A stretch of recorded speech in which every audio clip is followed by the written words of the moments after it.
Hello, and welcome to our weekly Friday Live Extra, produced in conjunction with Friday Live, which broadcasts over the air and comes to you as a podcast each week. Don't forget to check out even more about Nebraska Arts and Humanities on our website, nebraskapublicmedia.org/Friday Live.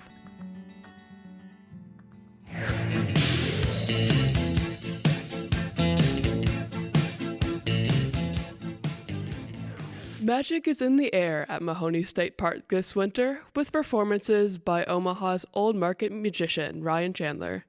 Chandler is an underground street magician, musician, teacher, author, and maker of handcrafted magic wands.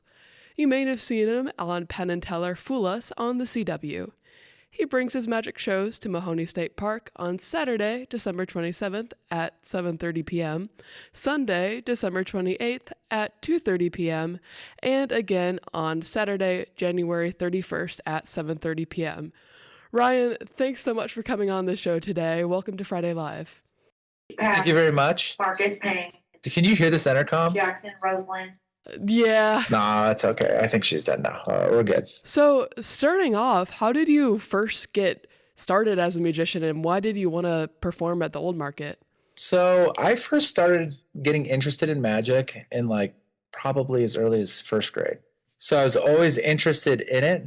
And I remember my sister went to Disney World and then she brought back a magic wand for me. It was like my first trick. I thought that was so cool. And I didn't show anyone until I was in fourth grade. What was the trick?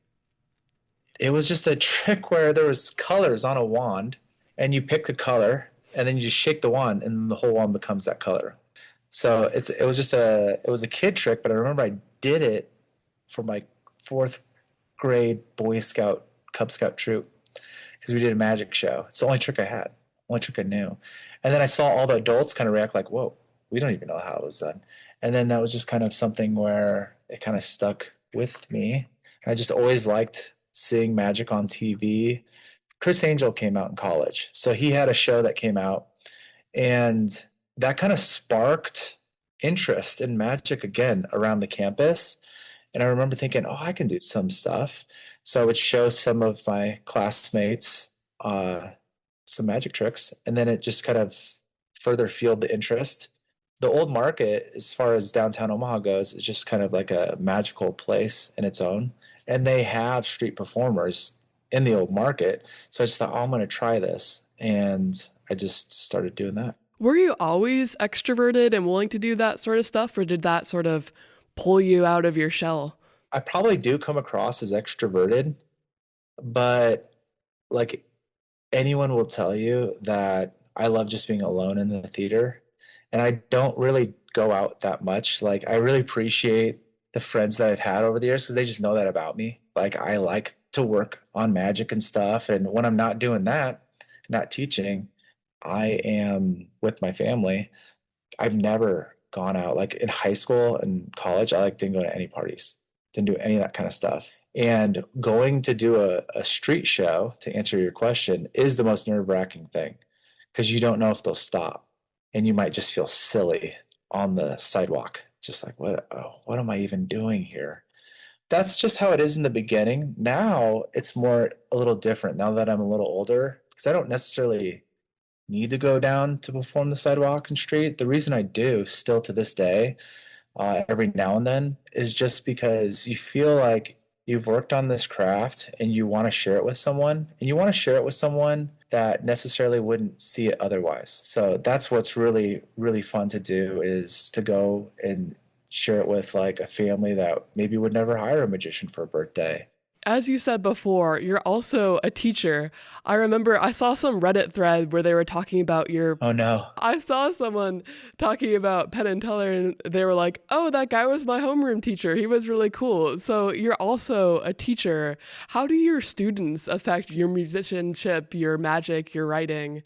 I would probably great teachers are kind of performers as well. They are performing, and it takes a lot of energy to do that. It's harder to teach that way. And after a magic show, you give all you have. So it's very similar, I would say. And just being able to interact with kids, and especially middle school kids, they're pretty honest with you. you got to obviously read every encounter differently. So I have a couple rules I go by before I go on stage. I read over them. They're my own little thing I read before I take the stage. Do you have like a number one rule? My first rule, I talked to Dave Arch. He's the director of the Omaha Magic Society. And one time he was like, hey, Ryan, you're a street magician and you're doing a theater show. This is when I first started doing Mahoney shows. He said, I love it if you would perform to a whole crowd. Seems obvious to do, but it's easy to just get in your own world and focus on the trick. So perform the whole crowd, pick up the pace. I like to work a little bit quicker, bring the energy. One is, to me, I put down is that the stage is sacred. Don't abuse the power of the stage. That's amazing. I feel like that could be applicable to a lot of different performers doing a lot of different gigs. You also have a book series, a children's book series called Detective Marlene. Is that correct? It's a kid's picture book is really what it is. It's a real story. So my mom has some stories growing up, and she had this story where she went to school. It was like third grade, and they went on an Easter egg hunt. They went to the park. There's eggs everywhere. And my mom did not get one egg. Now, if you've ever seen an Easter egg hunt, they put them everywhere. How do you not get one? All the students ran one way. I think she thought, oh, I'll be clever. I'll go the other way. But there were no eggs that way. Well, now the teacher's announcing, hey, we're done here, and like doing the countdown, and she doesn't have an egg. So can you imagine being like 8 or 9 years old? That's embarrassing. You're at school. So she's frantically looking for this egg, and then she finds one egg finally.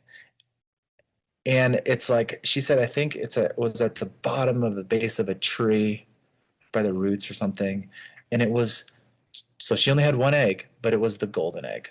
It was actually the grand prize. I thought, this is a kid's book.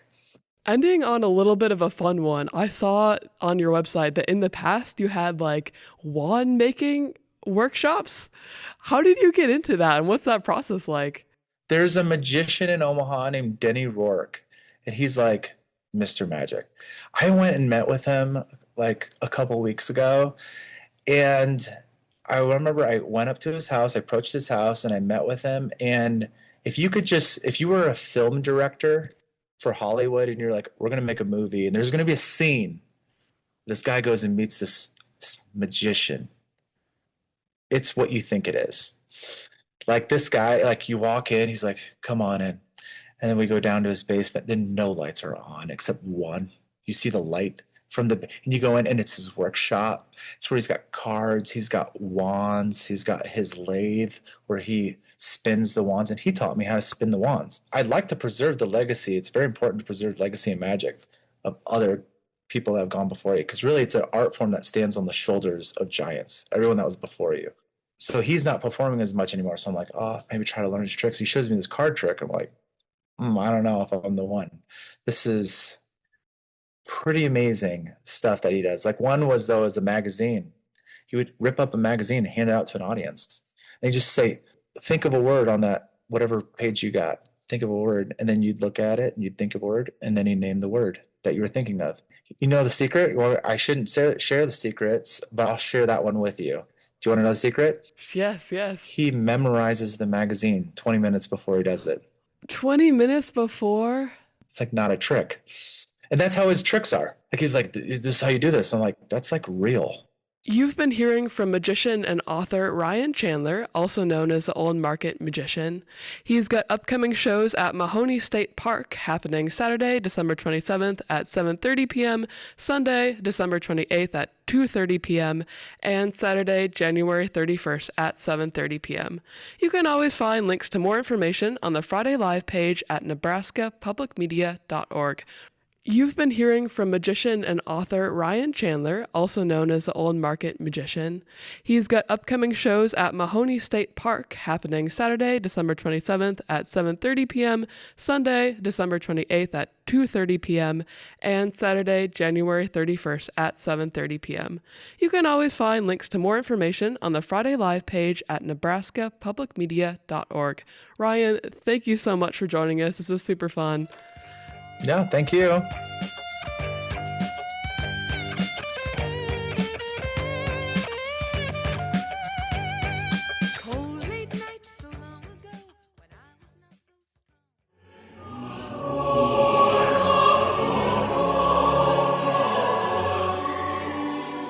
Hastings College Assistant Professor of Music and Director of Choral Activities, Dr. Raul Carlo Ananco, who goes by Miggy, is a conductor and educator whose work bridges cultures through choral music. Trained in both the Philippines and the United States, his doctoral recital and album, Sa Inong Bayang, which translates to the Motherland, was performed and recorded by the Conductors Chorus at the Indiana University Jacobs School of Music. The project focuses on Filipino identity and newly commissioned works by Filipino-American composers, and has earned national recognition and earned a Pan American Prize, taking third place in the professional division for choral performance. Miggy Anyanko joins me now. Thank you so much for being here. Thank you so much for having me. Can you take us back to the beginning of your musical journey and sort of how being Filipino shaped that? Yeah, so I was born and raised in the Philippines. I spent my whole life there up until 2019 when I moved to the US for graduate studies. But growing up in the Philippines, I was a singer basically all my life. So I started singing at a very young age. First, I started solo singing in like second grade, joining a singing contest back in elementary school. But then I joined the choir in my grade school. And I've been hooked on choir ever since. So I grew up singing in choir through grade school, high school, college, and well into my professional career afterwards as well. I've been in every kind of voice of vocal ensemble, like with the young boys choirs to an all-male high school choir to a mixed college choir. So I've really been immersed in different kinds of choral experiences. I was also lucky to be able to participate in different international ensembles like the Asia Pacific Youth Choir and the World Youth Choir, which basically you kind of have to audition for a national panel, and they'll select one or two singers from each country to pull together into one choir in the Asia Pacific region or the whole world. So there was one time where I was one of two representatives from the Philippines for the World Youth Choir. And that was a life-changing, experience for me, singing with the best choral singers around the world for that age group. Yeah. So that was kind of my foray into choir singing. As a choral conductor, though, my original degree was not in music. So I was originally a business major back in the Philippines because, I come from a family of lawyers and doctors, and they kind of encouraged me to try a business path, which I was happy to do. Mostly because the school I would be attending, or that I did attend, had one of the most excellent choirs in the country. So I was like, okay, I'm going to go to that school because the choir is there. While I was doing my business major, I consider myself like a full-time choir person as well. And we were able to go on international tours and compete in Europe. And that really changed my worldview. So I decided to pursue formal studies in music. You're a voice type. You're a sopranist, right? Could you tell us a little bit about what that means? Basically, I sing really high. So if you're familiar with the voice type of countertenor, that's basically male identifying singers that sing alto range or way up in the range. So I would sing in a typical soprano range. So in the World Youth Choir, for example, even as an adult male, I was accepted as top soprano, like singing highest sopranos along with other female sopranos from around the world. So it's not very evident with my speaking voice because, I speak in my normal or my common modal voice. So I can also sing baritone range. There was a time in college where I was assigned to sing baritone, and for a long time I was singing that. But then eventually I just discovered that singing way up there, like in soprano range, was easier and allowed me to express more musical things out of my voice. So I've been singing soprano now for around 15 years. So it's like I found my voice in that. And it was largely because of activities like the World Youth Choir that accepted me into the program as a male soprano. That's amazing. How many male sopranos would there typically be, or were you the only one? Yeah, I was the only one in that selection of, it was around 40 singers, I think, from around the world. So it was very intimidating, actually, to arrive there and be like, okay, I'm singing soprano one with all of these other, fabulous European and sopranos from around the world, and they're all opera singers. And then I'd just be like, I'm just a male soprano, so I just have a high voice. Going back to this project, for many singers in the ensemble, I'd imagine this would be some of their first time singing work by Filipino composers. What was that like to witness as a conductor? That was incredibly special to be able to work on with them, because they did tell me after the whole project went through that for many of them, it was their first time either singing in Tagalog, like the Philippine language, or a piece by a Filipino composer. So that was a special opportunity for them, because I also had the composers involved in the creation process or rehearsal process. I would invite the composers to talk about their works like over Zoom, because they're coming from all over, from the Bay Area and from wherever else. So they would Zoom in to a rehearsal and talk about how they conceptualized their work, why they chose to write in Spanish language, for example, or the Tagalog language or English, because all three of those languages were at some point in time like the official language in the Philippines. Working on the Tagalog diction with them was very exciting. I'd like to tell them that it's not as hard as they might think it is singing in a foreign language. It's like just singing different syllables that you have to get perfectly in order for the language to come across. What sets Filipino choral music apart? I feel like national choral music hits to the heart of national identity in various cultures. A lot of Filipino choral music that is known or popular, for example, across the world or in the United States, would be virtuosic choral arrangements of Filipino folk songs. So that would automatically, children's game songs, folk songs from different regions in the Philippines, in different languages from the Philippines, because apart from Tagalog, there are many, many different languages from the country as well, many that I do not speak myself. So immediately that would give some sort of Filipino identity.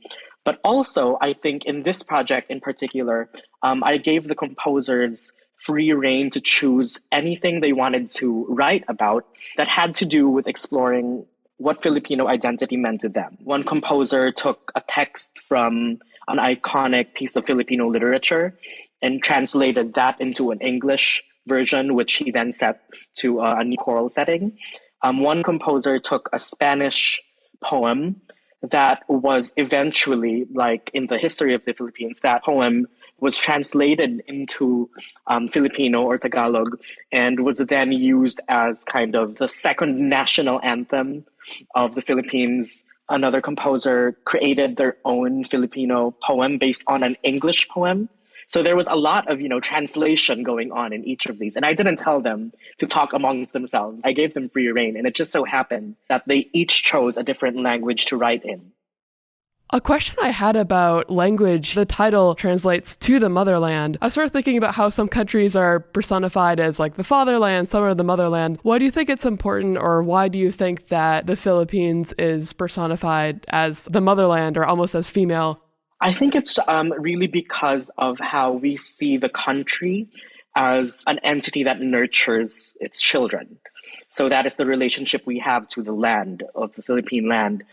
In many Filipino art songs, for example, there's a specific genre of Filipino art song that came out of the merging of like native traditions, native languages, and also European or Western music theory and music styles in the colonial era.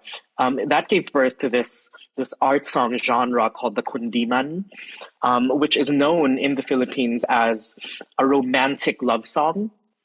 But in colonial times, that romantic love song was also used to portray messages of nationalistic love.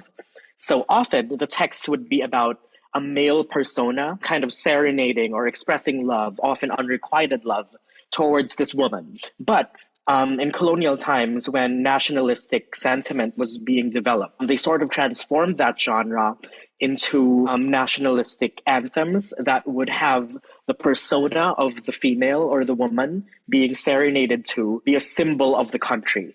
Thank you very much. This has been lovely, Miggy. Thank you so much for being here. Awesome. Thank you so much, KJ. You've been hearing from Dr. Miggy Anangco, Assistant Professor of Music and Director of Choral Activities at Hastings College. We've been talking about his nationally recognized project, Sa Inang Bayan, to the Motherland. You can find more about this story on the Friday Live page at nebraskapublicmedia.org.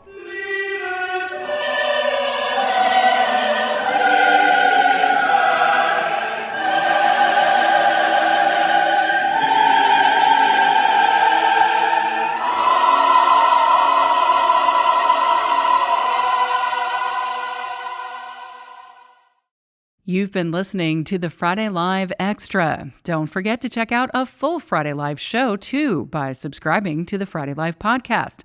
Listen online at nebraskapublicmedia.org/Friday Live, or tune in at 10 a.m. Central every Friday for the broadcast on Nebraska Public Media.